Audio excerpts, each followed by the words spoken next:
শালার কি বাজার করবো? বাজারে গেলে মাথা মুথা একবারে নষ্ট হয়ে যায়, বুঝছো? বাজারে গেছি, এবার সব জিনিসের দাম এত বেশি, বাংলাদেশের মানুষ না খেয়ে কয়দিন পরে মরে যাচ্ছে। কি কিনবো কি কিনবো, এটা কিনতে গেছি এটাই মনে করো দাম বেশি, টাকা মনে করো পকেট ভরা, সব টাকা দিয়ে এই সদাই নিয়ে এসেছি, কোনো সদাই মনে করো দেখেছে যে মন মতো কিনতে পারি না। তেলার এই যে বাজার সাথে আনলাম, এগুলা হিসাব করে দিয়ে গেছে রান্না বান্না করো। তুমি যে এইভাবে দিয়ে গেছে তরকারিতে তেল দাও, খরচপাতি করো, এভাবে মনে করো দিয়ে গেছে ফকির হইয়া রাস্তার মধ্যে পরে প্লেট লয়ে ঘুরতে হইব, আর এইভাবে দিয়ে গেছে পরে মানুষটা গুজে গুজে খাওয়া লাগবে না ভাই। এভাবে দিয়ে গেছে সংসারে বাজার সদাই করি, খুব কষ্ট হইতেছে, এভাবে খরচ করতে পারবা না, ঠিক আছে? না না, আমি কোনো ফাঁক করতে পারতাম না, ঠিক আছে? আপনি মনে করছেন একটা পেঁয়াজ কোনো ফাঁক করতে, এবার মনে করছেন কোন একটা মরিচ দিতে, কাঁচা মরিচ দিতে, এবার তেল দিয়ে মনে করছেন এই যে তিনটা পেঁয়াজ আনলাম, মনে করো তিনটা পেঁয়াজে 100 রিয়াল, 100 টাকা তিনটা পেঁয়াজ বাংলাদেশে, দেখছো? এই তিনটা পেঁয়াজ নিচ্ছে 100 টাকা। আর এই যে মনে করো মরিচ আনছি এগুলা, এই যে দেখো কয়টা মরিচ আনছি, এই মরিচ নিচ্ছে 200 টাকা।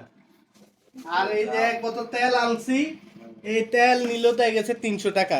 বাংলাদেশে কি কইরা খামু বাংলাদেশে, বুঝছো? এখন এই যে তেল মনে করো একটু তেল দিবা, অল্প একটু তেল দিবা তরকারির মধ্যে, এই পেঁয়াজটার সাইডটা ভাগ কইরা তারপরে একবার দিবা তরকারি, ঠিক আছে? আর দুইটা মরিচ দিবা, বেশি মরিচ দিবা না, দুইটা মরিচ দিলে মনে করো জাল যেরকম মনে এরকম হইছে, ও সমস্যা নাই, নাম তো মরিচ দিছি, ঠিক আছে? সাদা লাগবে না, সিদ্ধ হইলে নাম দেখা, ঠিক আছে না? আপনি কথা একটা পেঁয়াজ সাজনে ভাগ করতে এক ফোঁটা তেল দিতে আর দুটা মরিচ দিতে, এইভাবে ভাগ করেছে তো মজা না হয়, তারপরে আপনার মজা অনেকটা মজা হোক আর না হোক, সিদ্ধ কোনো রকম সিদ্ধ হইলে খায়া বাঁচতে হইবে, এইটুকু কথা, কথা বুঝছো? আমি এইভাবে ভাগ করতে পারতাম না, একটা পেঁয়াজ দিয়ে তুমি এভাবে ভাগ করতে তো দেশের থেকে জমি বেচে আইন না, তারপরে দেখা গেছে তুমি করে আমি এই রান্না কইরা এই বাজারে বেশি খরচ করে শেষ করে দিই নাকি? না ঠিক আছে, কিন্তু তারপরে একটা পেঁয়াজ দিয়ে কেমন সাজনে ভাগ করে দেয়? একটা পেঁয়াজের 4 খণ্ড করবা, 4 খণ্ড কইরা 1 খণ্ড তরকারি দিবা। এই তেল মনে করো এই বোতল 15 দিন চালাইতে হইব তোমার, 15 দিন। 15 দিন? হ্যাঁ, এই তেল আইনা দিলাম এক বোতল, 15 দিন এই তেল চালাইতে হইব, ঠিক আছে?